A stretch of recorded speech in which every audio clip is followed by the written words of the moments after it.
He wasn't supposed to survive. The money was supposed to be mine. Your plan failed. Blake Rudd woke to the sound of his wife whispering he wasn't supposed to survive. The morphine made everything swim, but those words cut through the haze like a blade. Miranda stood in the hospital hallway, her back to his room, phone pressed tight to her ear. Her voice carried that particular tone she used when she thought nobody was listening, the one that meant business. "The insurance won't pay if there's no body," she continued. "We need to figure this out fast." Blake's spine felt like broken glass, but his mind sharpened with perfect clarity. 20 years of marriage, 15 of building their construction company together, and she was discussing his death like a budget meeting. The heart monitor beside his bed beeped steadily. Normal rhythm, steady breathing. He was very much alive. Miranda ended the call and walked back into his room, her face transforming into the mask of a concerned wife. She'd always been good at that, the performance. It's what made her such an effective office manager for Rudd Construction. "How are you feeling, honey?" she asked, taking his hand. Her fingers were cold. "Like I got hit by a truck," Blake said, studying her face. Dark circles under green eyes, stress lines around her mouth. She looked guilty as heck. "The doctor says you're lucky to be alive. That scaffolding collapse." She shook her head. "Curtis is beside himself. He keeps saying he checked all the connections himself." Curtis Vale, Blake's protege. The kid he'd pulled off a street corner 5 years ago. Taught everything about construction, treated like a son. The same Curtis who'd been working late nights at the office with Miranda for the past 6 months. "Where is Curtis?" Blake asked. "He'll be by later. He's handling the crew, trying to keep the business running while you recover." Blake nodded, filing away every detail. The way she avoided eye contact, the tremor in her voice when she mentioned Curtis. The cell phone she kept checking every 30 seconds. A nurse entered, young, efficient, kind eyes.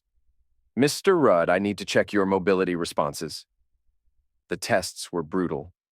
Blake could barely move his legs, felt nothing below his waist most of the time. The doctors spoke in careful terms about spinal compression, nerve damage, long recovery periods, maybe permanent disability. Miranda squeezed his shoulder. "We'll get through this together." But Blake had caught the pronoun she'd used on the phone. Not we, not us, just he, as if he were already dead. 3 weeks later, Blake came home to a house that felt like a tomb.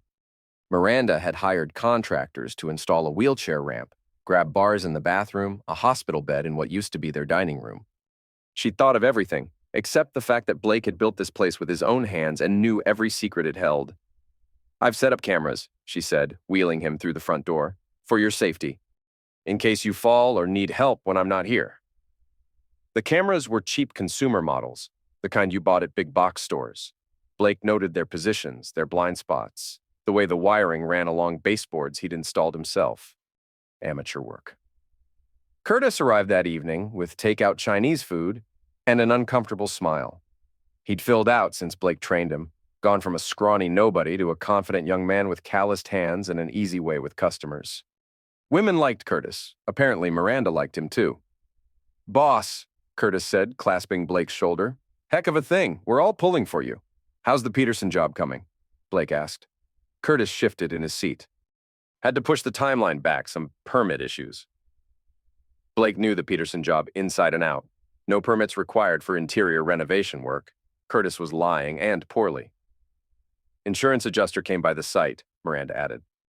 "Taking pictures, asking questions. Standard procedure?"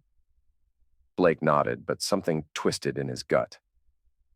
Insurance companies didn't send adjusters for workplace accidents unless they suspected fraud.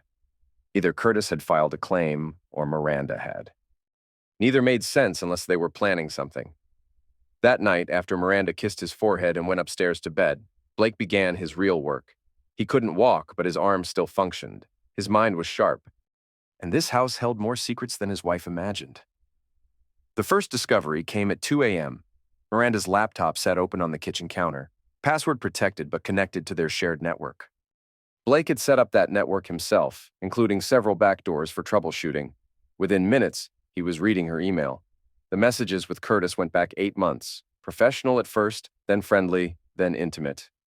By last month, they were explicit, But the real revelation came in a thread with someone named David Hoffman, a name Blake didn't recognize until he saw the signature: life insurance specialist. Miranda had increased Blake's policy to $2 million just 3 weeks before the accident. Blake saved screenshots to a hidden folder on the house's server system, then covered his tracks. By morning, he was back in bed, pretending to sleep, when Miranda came downstairs to check his medication schedule. She was trying to take his life. The scaffolding collapse hadn't been an accident. And now she was sedating him, keeping him weak while she and Curtis figured out their next move. Blake smiled in the dark. They'd made one crucial mistake. They'd left him in the house he built. Wendy Giles arrived Tuesday morning with a physical therapy kit and a skeptical expression. She was Blake's age, sharp-featured, with the kind of direct manner that came from working with people who lied about their pain levels. "Your wife says you're having trouble with mobility exercises," she said, setting up equipment in the living room. "Some days are better than others," Blake replied. Wendy tested his reflexes, checked his range of motion, made notes on a tablet. Her frown deepened as she worked. "When did you last have your medication adjusted?" she asked. "Miranda handles all that, talks to the doctors, picks up prescriptions." "Mr. Rudd, your muscle tone suggests you should be further along in recovery. Either you're not doing the exercises or something's suppressing your nervous system response." Blake met her eyes. "What kind of something?" "Over-medication. Some pain medications can slow nerve regeneration if the dosage is too high." She packed her equipment. "I'd like to speak with your wife about your pills schedule." Miranda appeared in the doorway like she'd been listening. "Is there a problem?" "Mrs. Rudd, I need to review Blake's current medications. His progress is slower than expected." "The doctors know what they're doing," Miranda said, her voice tight. "Blake has good days and bad days. Today must be a bad day." Wendy studied Miranda for a long moment. "I'll need those medication lists by Thursday, or I'll have to contact his primary physician directly." After Wendy left, Miranda paced the kitchen like a caged animal. She made 3 phone calls, keeping her voice low, but Blake heard enough. Curtis was coming over. They needed to talk. Blake spent the afternoon positioning himself near the heating vent that connected to the upstairs bedroom. Old houses carried sound in strange ways, and he designed this one to be particularly resonant. Curtis arrived at 6 with pizza and nervous energy. "The PT is asking questions," Miranda said once they were upstairs. "What kind of questions?" "About his medication. She thinks he should be recovering faster. Maybe we should back off the doses. Let him get stronger, then what? He figures it out? Curtis, he's not stupid. He built this business from nothing. If he starts walking again, starts thinking clearly..." "The scaffolding was supposed to finish it," Curtis said. "Clean accident. Insurance pays out. Business transfers to me as senior foreman. You inherit everything." "The scaffolding wasn't supposed to shift like that," Miranda snapped. "You said you had it figured out." Blake felt a chill run through him. There it was. Confirmation that they'd sabotaged the scaffolding, tried to murder him for insurance money and business assets. His phone lay hidden in his lap, recording every word. "We need another plan," Curtis said. "Something that looks natural. Medical emergency, heart attack maybe. Guys his age it happens." "How?" "I know a guy, freelancer, makes house calls." Blake had heard enough. He wheeled quietly back to his position in the living room, his mind already working. They wanted him dead, but they'd made the mistake of keeping him alive. Now he had time to plan. That night, he began mapping the house in earnest. Every camera location, every blind spot, every weakness in their surveillance. Miranda had made one crucial error in her setup. She'd used his own network infrastructure, the system he'd designed with multiple redundancies and hidden access points. By dawn, Blake had disabled 2 cameras and installed his own monitoring software. Now he could watch them watching him. And he'd begun to plan their destruction. The dead rat appeared on a Wednesday. Blake found it while exploring the house at night, dragging himself across floors with upper body strength that was returning faster than he let Miranda know. The corpse lay in the crawl space beneath the kitchen, bloated and stinking. Something had been eating the house's wiring. Rat teeth marks scored the electrical cables. Dangerous work that could cause shorts, fires, worse. But Blake recognized the pattern. This wasn't random rodent damage. Someone had been down here recently. Boot prints in the dust, fresh tool marks on the junction box. The rat had probably been electrocuted trying to get at bait that had been deliberately placed near live wires. Curtis had been busy. Blake photographed everything with his phone, then reset the scene exactly as he'd found it. But now he understood the real plan. It wasn't just about insurance money. Curtis wanted the business and Miranda wanted the assets, but they also wanted it to look like Blake's own house had taken his life.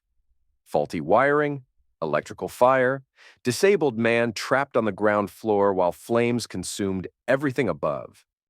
The insurance would pay out, the business would transfer to Curtis as the surviving partner, and Miranda would inherit as the grieving widow who'd tried so hard to care for her paralyzed husband. Blake had to admire the planning.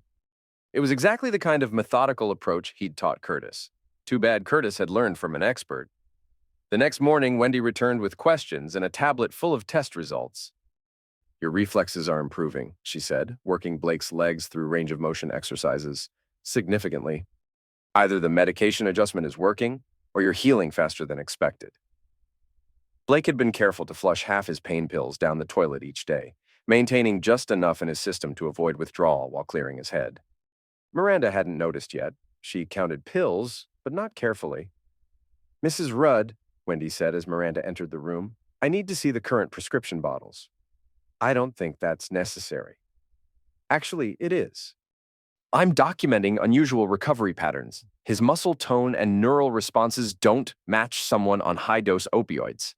Miranda's jaw tightened. "Fine, they're upstairs." She left the room, and Wendy leaned closer to Blake. "Are you taking all your medication?" she asked quietly.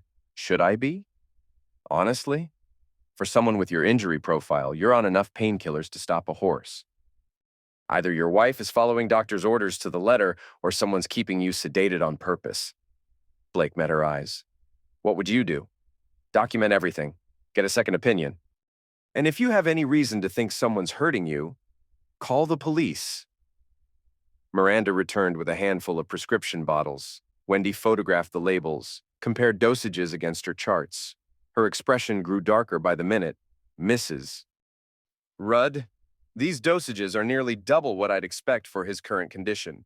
Who authorized the increases?" "Dr. Patterson?" Blake was having severe pain episodes. "I'll need to verify this with Patterson's office." After Wendy left, Miranda made another phone call.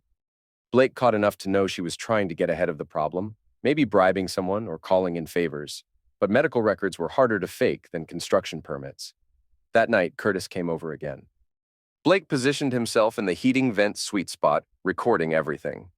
"The therapist is going to cause problems," Miranda said. "Can we get rid of her? And replace her with what? Blake needs therapy, or the insurance will ask questions. We're stuck with her. Then we move up the timeline. The wiring's ready downstairs. One spark in the right place, whole house goes up like a matchbook. What about the investigation? House fires happen. Especially old houses with DIY electrical work. Blake did most of the wiring himself. Nobody will question shortcuts or code violations." Blake felt cold rage settle in his chest. They weren't just planning to take his life. They were going to destroy his life's work, blame him for shoddy construction, ruin his reputation posthumously. "When?" Miranda asked. "This weekend. I'll wait until you're out shopping, create an alibi, faulty space heater in the basement. You come home to find the fire department pulling his body out. And then? And then we're rich, and I take over the business." Blake had heard enough. He wheeled back to his bed, mind racing. 3 days to turn the tables. 3 days to destroy them before they destroyed him. He began with the electrical system they planned to use against him. Sam Cross arrived Thursday afternoon with a toolbox and a troubled expression. Blake's old friend was retired now, 65 with arthritic hands and a pension from the electricians' union. But Sam still knew wiring better than anyone in the county, and Blake had called in a favor. "Miranda says you're having electrical problems," Sam said, wheeling Blake toward the basement stairs. "Some flickering lights. Thought you could take a look." Sam's presence served multiple purposes. First, Blake needed witness testimony about the house's electrical system, someone who could verify that Blake had built everything to code. Second, he needed Sam to document the sabotage Curtis had installed. Third, he needed an ally who understood construction and wouldn't ask too many questions. The basement revealed Curtis's handiwork in full detail. Sam whistled low as his flashlight illuminated the junction boxes. "Blake, this is a mess." Someone's been down here with wire strippers and a death wish. How so? Look at this. Sam pointed to a series of connections near the main panel. These splices are all wrong. Exposed copper, reversed polarity, no proper grounding. This isn't DIY work. This is sabotage. Blake filmed everything with his phone. Could this cause a fire? Could? Heck, I'm surprised it hasn't already. One power surge, one overloaded circuit, and this whole place lights up. Sam straightened, studying Blake's face. You didn't do this work. No. Then who did? Blake met his friend's eyes. Someone who wants it to look like I did? Sam understood immediately. 30 years of construction work taught you to recognize when someone was setting you up for a fall. You need to call the fire marshal. Get this documented. Not yet. I need to handle this my way. Blake. Sam, I'm asking for your help as a friend. Document everything you see here. Take pictures, note code violations, but don't call anyone until I give you the word. Sam nodded slowly. What do you need me to do? Blake smiled for the first time in weeks. Help me rewire a few things. They worked through the afternoon, Sam's expert hands guided by Blake's intimate knowledge of the house's systems. Blake couldn't climb ladders or crawl through tight spaces, but he could direct every connection, every splice, every ground wire. By evening, the basement looked identical to Curtis's sabotage work, but the electrical flow had been completely redirected. Now, instead of creating a fire hazard, the system would trip breakers and shut down safely at the first sign of overload. More importantly, Blake had installed his own modifications. Hidden cameras powered by the main electrical system, motion sensors connected to his phone, recording equipment in wall cavities that Curtis didn't even know existed.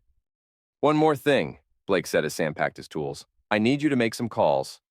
Find out about Curtis Vale's work history before I hired him. You thinking he's done this before? I'm thinking a man who can sabotage electrical systems this expertly learned somewhere. Sam nodded. I'll make some calls. That evening, Miranda seemed unusually nervous. She kept checking her phone, pacing between rooms, avoiding Blake's eyes. Curtis didn't come by, the first time in weeks he'd skipped his evening visit. Blake spent the night reviewing security footage from his hidden cameras.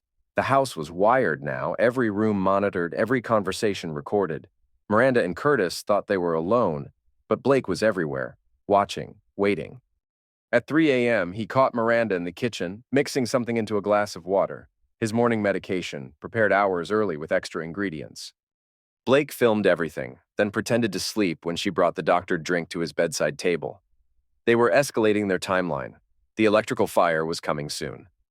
Blake avoided drinking the sedative-laced water, pouring it into a plant when Miranda went back upstairs. Then he began the final phase of his plan. Friday morning arrived with the sound of Curtis's truck in the driveway.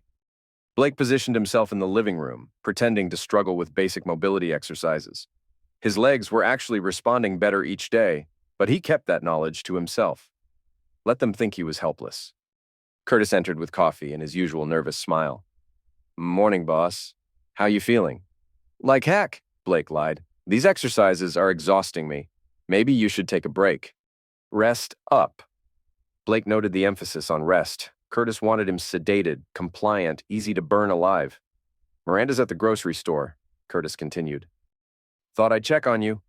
Blake's hidden cameras confirmed Miranda had left 20 minutes ago.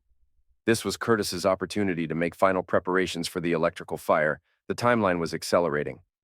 Actually, I'm feeling dizzy, Blake said, letting his voice slur slightly. Like I might pass out. Curtis stepped closer, studying Blake's face. You want me to call someone? No, just help me get to bed. I think I need to lie down. As Curtis reached for Blake's wheelchair, Blake let his body go limp and began convulsing. A fake seizure, but convincing enough. Curtis stumbled backward, panic flooding his features. Crap. Blake! Curtis pulled out his phone, probably to call Miranda, but Blake's convulsions intensified. The younger man hesitated. Call for help and risk exposure, or let Blake die right here and claim it was natural causes. The calculation played across Curtis's face like an open book. He was actually considering letting Blake die. That's when Blake stopped convulsing and smiled. Gotcha. Curtis went white. What? Did you really think I wouldn't figure it out? Blake sat up straight in his wheelchair, no longer playing the invalid. The scaffolding, the insurance, the electrical work in my basement. Blake, I don't know what you're talking about. The wiring's been rewired, Curtis. Sam Cross spent all afternoon yesterday fixing your sabotage. Every connection photographed, every code violation documented. The fire marshal's going to have some very interesting questions. Curtis took a step back. You can't prove anything. Blake held up his phone, played back audio from their conversation upstairs. Curtis's own voice filled the room. Faulty space heater in the basement. You come home to find the fire department pulling his body out. The young man's face crumpled. Blake, it wasn't my idea. Miranda said you were suffering, that this would be merciful. Merciful? Blake's voice cut like steel. You tried to murder me for money. The business was failing. You know it was. Too much competition, too many regulations. Miranda said with the insurance money, we could start fresh somewhere else. Blake studied his former protege. The business isn't failing, Curtis. I've been running companies longer than you've been alive. We had 3 major contracts lined up for spring, a waiting list of residential customers, and enough cash flow to carry us through winter. Curtis's mouth opened and closed like a fish. Miranda lied to you, Blake continued. She wanted the money, wanted me dead, and needed someone expendable to do the dirty work. Congratulations, you're expendable. The front door opened. Miranda called out, I'm back. Curtis looked toward the door, then back at Blake. What are you going to do? Blake smiled coldly. Nothing. You're going to do it yourself. Miranda entered with grocery bags and stopped short when she saw Curtis's pale face. What's wrong? She asked. Blake knows, Curtis said. Knows what? Blake pressed play on his phone again. This time it was Miranda's voice. The scaffolding wasn't supposed to shift like that. Miranda dropped the grocery bags. Milk cartons split, spreading white across the hardwood floor Blake had installed with his own hands. How long have you been recording us? She asked. Long enough. Blake held up a second phone. Sam Cross has copies of everything. My lawyer has copies. The police department has copies. Even if something happens to me tonight, Curtis's electrical fire plan is documented in 17 different places. Miranda and Curtis looked at each other, the weight of their situation settling in. So here's what happens next, Blake said. Curtis, you're going to call every client, every supplier, every subcontractor, and confess that you've been skimming money and cutting corners on jobs. You're going to take responsibility for every lawsuit, every complaint, every problem that comes down the line. Blake, you can't. And Miranda, you're going to sign divorce papers that give me everything. The house, the business, the bank accounts. In exchange, I don't press charges for attempted murder. That's not legal, Miranda said. You can't blackmail us. Blake laughed, the sound echoing off walls he'd built to last forever. Watch me. That night, Blake began his real work. The old crawl space beneath the house held more than electrical systems. Blake had built secret storage areas during construction, spaces Miranda didn't know existed, designed for tools, equipment, and emergency supplies. Now they served a different purpose. Blake's mobility was returning faster than anyone suspected. He could stand for short periods, even walk a few steps when no one was watching. The pills Miranda had been feeding him were mostly out of his system, and physical therapy was accelerating his recovery. More importantly, his mind was sharp and focused on revenge. The toolbox he retrieved from the crawl space contained specialized equipment. Not just hammers and screwdrivers, but surveillance gear, recording devices, electronics that could be modified for specific purposes. Blake had always been more than a simple contractor. His first target was Curtis's truck. Using tools from his hidden stash, Blake installed a GPS tracker in the wheel well and a listening device under the dashboard. If Curtis was going to run, Blake wanted to know where. If he was planning anything desperate, Blake would hear it coming. The second target was Miranda's car. Same treatment, plus a small device that would cause the engine to stall at random intervals. Nothing dangerous, just inconvenient. Embarrassing breakdowns at traffic lights, failed starts in parking lots. The kind of mechanical problems that would make her late for appointments, miss important calls, generally destabilize her carefully controlled life. Blake's phone buzzed with text messages. Curtis, panicking. We need to talk. Meet me at the construction site. Blake smiled and ignored the message. Let Curtis sweat. Fear made people careless, and careless people made mistakes. Instead, Blake focused on Miranda's laptop.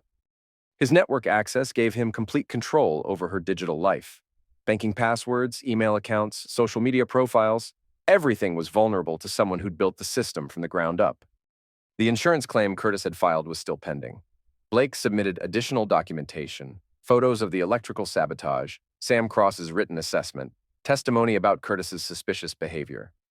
The insurance company's fraud investigation unit would be very interested. He also sent anonymous tips to the Better Business Bureau about Curtis's shoddy workmanship, to the IRS about unreported cash payments, to OSHA about safety violations on job sites. Curtis would spend the next year drowning in paperwork and investigations, but Blake's masterstroke was simpler. He changed all of Miranda's passwords. Banking, email, social media, streaming services, utility accounts, everything locked behind new passwords that only Blake knew. By morning, Miranda would be completely cut off from her digital life. The house's intercom system crackled to life. Blake had wired it himself, with speakers in every room and master controls in the basement. His voice echoed through the house like the ghost in the machine. "Miranda, come downstairs." He heard footsteps above, quick and nervous. She appeared at the top of the basement stairs, silhouetted against the kitchen light. "How are you down there?" she asked. "I walked." The simple words hit her like a physical blow. Blake saw her grip the stair railing, her knuckles white. "That's impossible. The doctors said a lot of things, but they didn't account for being systematically poisoned by my wife." Miranda started down the stairs, moving carefully. Blake stood at the bottom, no longer hiding his mobility. He looked stronger, more dangerous than he had in months. "Blake, I can explain. The insurance money, the business partnership with Curtis, the affair." "Which part needs explaining?" Miranda reached the basement floor, keeping her distance. "It wasn't supposed to happen like this." "No, it was supposed to happen exactly like this. I die in a convenient accident, you inherit everything. Curtis takes over the business, and you two run off into the sunset with $2 million in insurance money." "The marriage was over anyway," Miranda said, desperation creeping into her voice. "We haven't been happy in years. This was just practical." Blake nodded thoughtfully.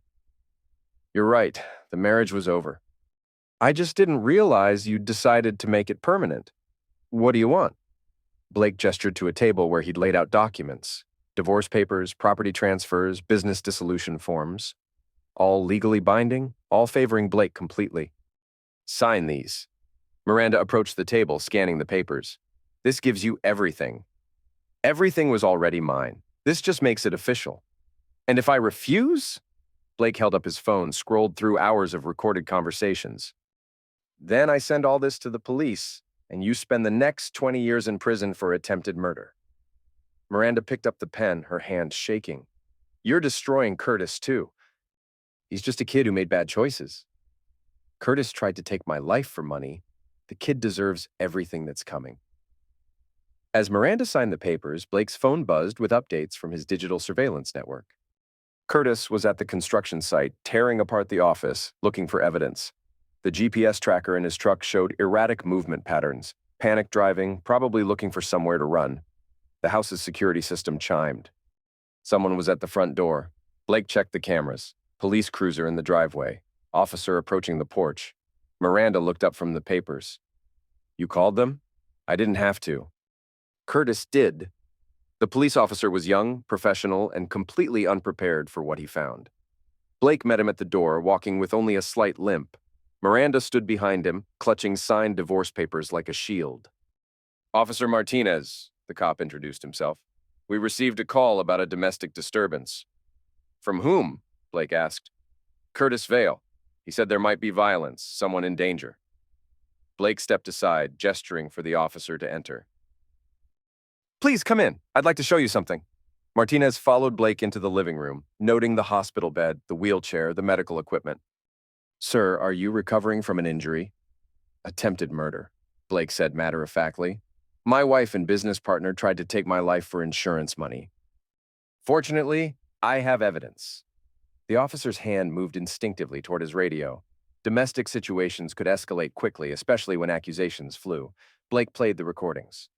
Miranda's voice filled the room. "He wasn't supposed to survive." Curtis's voice. "The scaffolding wasn't supposed to shift like that." More recordings. Discussions of electrical fires, poisoning, insurance fraud. 20 minutes of clear, incriminating evidence. Officer Martinez took notes, requested backup, began the formal process of taking statements. Miranda sat on the couch, crying quietly. her confession emerging in broken sentences. "It wasn't supposed to happen like this," she repeated. "Blake was supposed to die quickly, painlessly. We never wanted him to suffer." Blake watched his wife destroy herself with words. Every admission made the police case stronger, the criminal charges more certain. She was confessing to attempted murder without even realizing it. His phone buzzed. Text from Curtis. "Meet me at the site or I burn it all down." Blake showed the message to Officer Martinez. "He's threatening arson now." "We'll send units to the construction site," Martinez said. "Sir, I need to ask, are you in immediate danger from either of these individuals?" Blake considered the question. Curtis was desperate and unpredictable. Miranda was trapped and panicking. Both were capable of violence when cornered. "Yes," he said simply. Martinez called for additional units, protective custody arrangements, emergency restraining orders. The legal machinery began grinding into motion, slow and methodical and absolutely unstoppable. Blake's revenge was no longer personal. Now it was official. While Miranda gave her statement to police, Blake monitored Curtis's movements through the GPS tracker. The construction site, then his apartment, then a bar on the outskirts of town. Erratic patterns that suggested drinking, desperation, possibly planning something dangerous. Blake called Sam Cross. "Sam, I need you to secure the construction site. Curtis is drinking and making threats. He might try to burn down the office." "On my way," Sam said. "Police involved yet?" "At my house now, taking statements. Miranda's confessing to everything." "About time that woman got what's coming." Blake paused. "Sam, did you find out about Curtis's background?" "Interesting story there. Kid's real name is Curtis Valdez, not Curtis Vale. Changed it when he moved here 5 years ago. Ran a home improvement scam in Nevada, took deposits from elderly customers, then disappeared. Nevada police have a warrant out." The final pieces clicked into place. Curtis wasn't just a murderous opportunist. He was a career criminal who'd been running a long-term con. The electrical expertise, the manipulation skills, the willingness to take a life for money. This was what Curtis did for a living. Blake had hired a predator and brought him home to feed on his life. Officer Martinez returned from his patrol car with handcuffs. "Mrs. Rudd, I'm placing you under arrest for attempted murder, insurance fraud, and conspiracy to commit arson." Miranda looked at Blake as the cuffs clicked shut. "I loved you once." "I know," Blake said. "That's what makes this so much worse." As the police car pulled away with Miranda in the back seat, Blake felt something unexpected. Not satisfaction, not joy, not relief. Just emptiness. 20 years of marriage ending in handcuffs and criminal charges. His phone rang. Curtis, drunk and angry. "You destroyed everything," Curtis slurred. "My whole life, my business, my future. You destroyed it yourself when you tried to murder me. I'm at the construction site, your precious office, all your files, all your reputation. One match, Blake." One single match, and it all burns. Blake checked his security cameras. Curtis's truck was indeed at the construction site, parked sideways across the entrance. Definitely drunk, definitely dangerous. "Curtis, the police are already on their way." "Burning down the office won't solve anything." "It'll make me feel better." The line went dead. Blake called emergency, reported the arson threat, then grabbed his keys. His legs were strong enough to drive, and he had one more score to settle. Blake arrived at the construction site to find Curtis dousing the office trailer with gasoline. Police sirens wailed in the distance, but they were still minutes away. Blake parked across the street and called out through his open window. "Curtis, don't do this." The younger man spun around, gasoline can in one hand, lighter in the other. He was drunk, unsteady on his feet, but still dangerous. "Blake, come to watch the show? Come to stop you from making this worse." Curtis laughed bitterly. "Worse? I'm already facing prison time. Miranda's already arrested. My real name's about to come out along with every con I've ever run. How exactly does it get worse?" Blake stepped out of his car, moving slowly but steadily. Each step was stronger than the last. Physical therapy and determination had rebuilt what Curtis and Miranda thought they'd destroyed. It gets worse when you burn down a building with evidence that could clear other people you've scammed. Worse when you add arson to attempted murder. Worse when you end up taking your own life with gasoline fumes because you're too drunk to handle accelerants safely. Curtis wavered, the lighter flame dancing in the wind. "You don't understand. I had nothing before I came here. No family, no skills, no future. You gave me that, then you took it all away. I didn't take anything. You threw it away when you decided to liquidate me. Miranda said you were dying anyway. Cancer, maybe, or heart problems. She said we'd just be speeding up the inevitable. Blake felt a chill. Miranda told you I was terminally ill? 6 months to live, maybe less. Said the accident would be merciful. Another lie. Another manipulation. Miranda had played Curtis just as thoroughly as she'd played everyone else. The young man wasn't just a man who had taken a life. He was a victim too, manipulated by someone more ruthless than he'd ever imagined. Curtis, I'm not dying, never was. Miranda made that up to get you to go along with murder. The lighter trembled in Curtis's hand. That's impossible.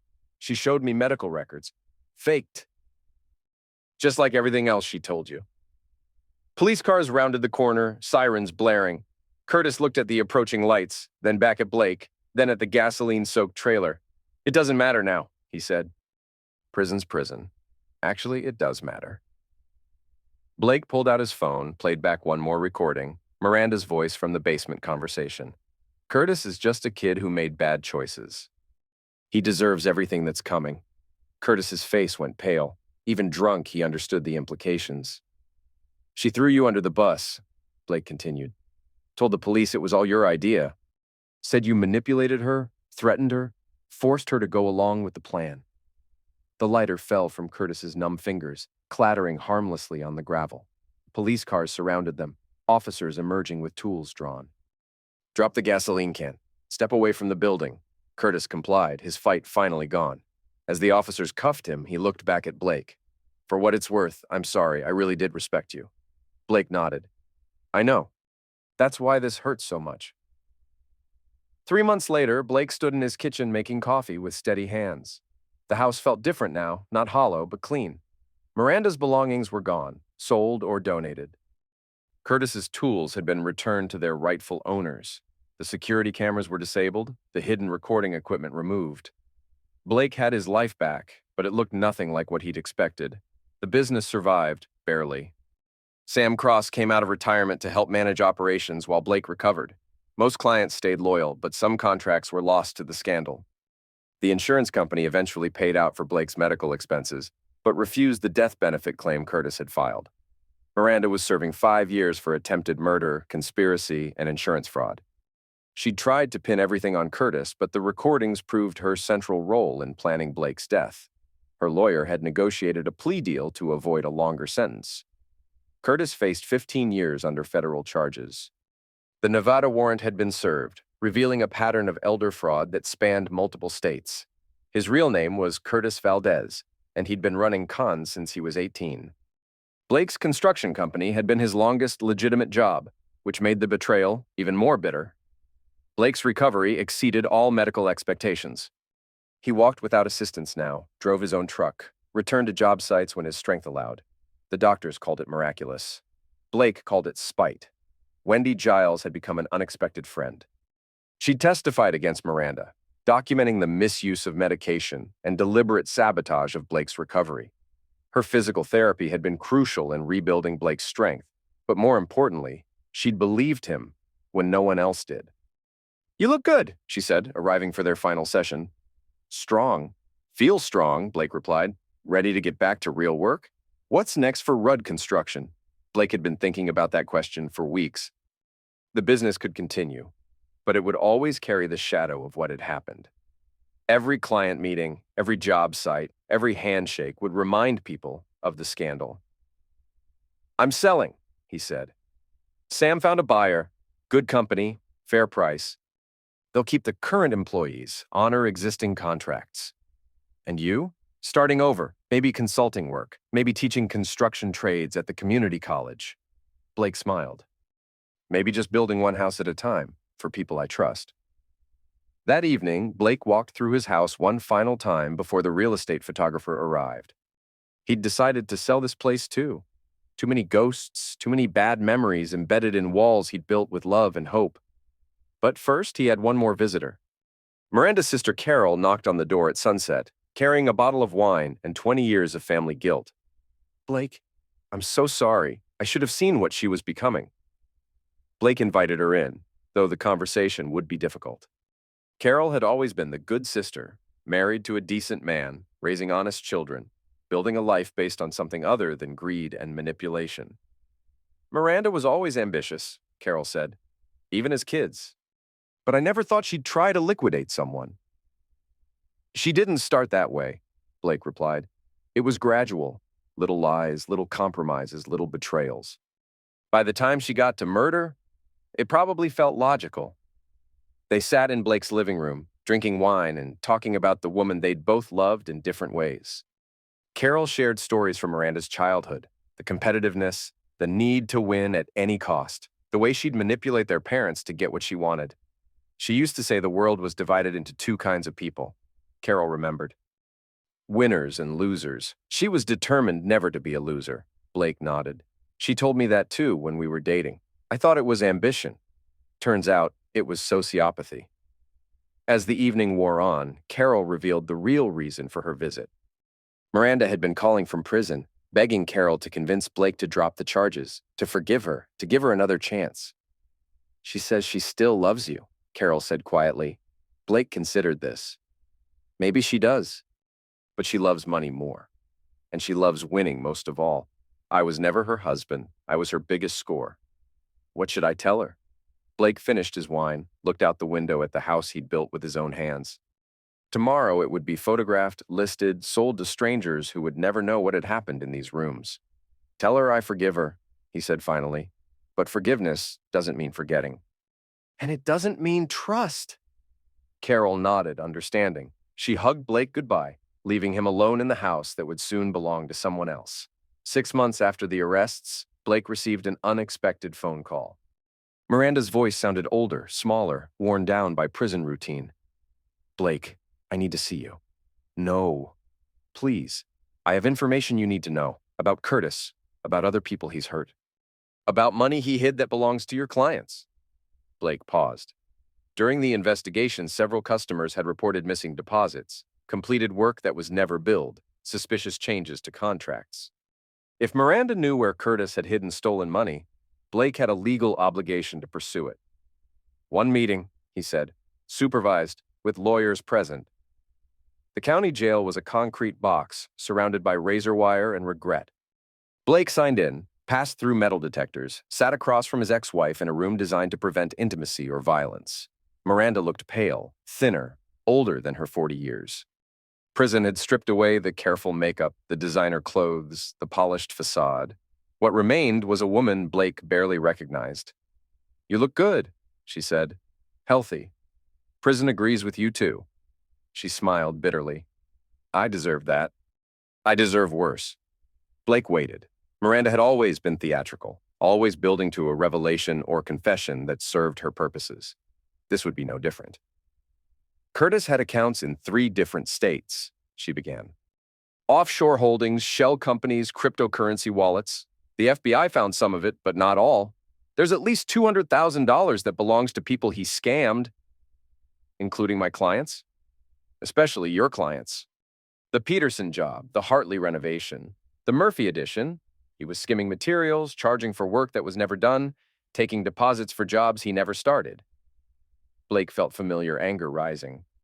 Even after everything, Curtis was still stealing from people Blake cared about. Why are you telling me this? Miranda leaned forward, her voice dropping to a whisper. Because I want you to know, I'm not the only one who lied to you. Curtis was planning to disappear long before we started the insurance scam. He was going to take your business reputation, your client relationships, and every dollar he could steal. And you helped him. I thought I was in control. I thought I was using him. She laughed hollowly. He was using me just as much as I was using you. Blake studied his ex-wife's face, looking for manipulation, for hidden angles. But he saw only exhaustion and something that might have been genuine remorse. What do you want in return for this information? Nothing. I'm not bargaining. I'm just trying to do one decent thing before it's too late. Miranda provided account numbers, passwords, contact information for Curtis's criminal associates. Everything needed to trace the stolen money and return it to its rightful owners. The information would extend Curtis's prison sentence by decades, but would also provide restitution for his victims. As Blake prepared to leave, Miranda spoke again. I dream about the house sometimes. The way it used to be when we were building it together, when we were happy." Blake paused at the door. "We were never happy, Miranda. We were just good at pretending. Maybe you're right, but I loved that house. I loved the idea of us." Blake looked back at the woman who had tried to murder him, who had destroyed 20 years of marriage and business partnerships, who had corrupted everything he'd tried to build. "The house sold last month," he said. "To a young couple with 2 kids. They're going to be happy there." Miranda's face crumpled, but Blake didn't stay to watch her cry. 1 year after the arrests, Blake stood in the courthouse watching Curtis receive his final sentence. 25 years in federal prison, restitution payments to 47 victims across 6 states, lifetime ban from the construction industry, civil forfeiture of all assets, including money hidden in offshore accounts that Miranda's information had helped locate. Curtis looked older, too, harder, the boyish charm replaced by prison pallor and desperate eyes. He'd tried to blame everything on Miranda, then on Blake, then on childhood trauma and struggles with substance dependency that no one believed. The judge was unmoved. "And Mr. E. Valdez, you have engaged in a pattern of predatory behavior spanning more than a decade. You have stolen from elderly victims, betrayed the trust of employers, and attempted to commit murder for financial gain. This sentence reflects the severity of your crimes and the need to protect society from your actions." Curtis was led away in shackles, his shoulders slumped in defeat. He didn't look at Blake, didn't offer any final words or apologies. Their relationship was finished, erased as completely as if it had never existed. Blake left the courthouse and drove to his new apartment across town. Small, efficient, nothing like the dream house he'd built and lost. But it was his, earned honestly, purchased with money from the sale of his business and his old life. Sam Cross waited in the parking lot, leaning against his truck with a satisfied expression. "Justice served?" Sam asked. "Justice served," Blake confirmed. They drove to the construction site where Blake's new project was taking shape, a small house for a retired teacher whose husband had lost his life in a car accident. Pro bono work, the kind of building Blake should have been doing all along. The foundation was solid, the framing square and true, every nail driven with precision and care. Blake worked slowly now, methodically, checking every measurement twice. He'd learned the cost of trusting the wrong people with important work. Wendy arrived at lunchtime with sandwiches and news from her other patients. She'd become more than Blake's physical therapist. She was a friend, possibly something more, though they were taking that possibility slowly and carefully. "How are the legs?" she asked, watching Blake climb a ladder to check roof beam alignment. "Strong enough," Blake replied. "Getting stronger every day." They ate lunch in companionable silence, watching Blake's small crew work on the house that would shelter someone who needed safety and peace. The teacher had been skeptical when Blake offered his services for free. Too many contractors had disappointed her, taken deposits and disappeared, left her with half-finished work and mounting bills. But Blake's reputation was rebuilding itself, one honest job at a time. Word spread through the community. Rudd Construction was back, smaller but trustworthy, expensive but worth it. Blake's phone buzzed with a text from an unknown number. For a moment, he tensed. Curtis and Miranda were both in prison, but they had associates, people who might hold grudges or seek revenge. But the message was from the young couple who'd bought his old house. "Mr. Rudd, we found something in the basement you might want back, hidden behind the electrical panel. Looks like family photos and important documents." Blake smiled and deleted the message without responding.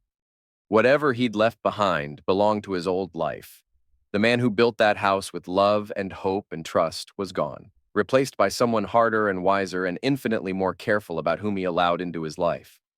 That evening, Blake returned to his apartment and poured himself a glass of whiskey. Good stuff, earned through honest work and careful planning. He sat on his small balcony, watching the sunset paint the sky in shades of orange and red. His phone rang. Carol, Miranda's sister, calling with updates from her prison visits. "She's doing better," Carol reported. "Taking classes, working in the library. Says she's finally understanding what she did wrong." Blake doubted that. Miranda was smart enough to say what people wanted to hear, but true understanding required empathy she'd never possessed. "That's good," he said anyway. Carol needed to believe her sister could change. "She asked me to tell you something. She said she's proud of how you rebuilt your life, and she's sorry she tried to tear it down." Blake finished his whiskey, tasting smoke and caramel and the bitter satisfaction of survival. "Tell her I said thank you," he replied. "And goodbye." After Carol hung up, Blake looked out at the city lights beginning to twinkle in the gathering darkness. Somewhere out there were people who needed honest construction work, who deserved to trust the contractors they hired, who wanted to build lives and dreams that would last. Blake would help them. One house at a time, one honest nail at a time, one relationship built on truth instead of manipulation. He'd learned the hardest lesson of all.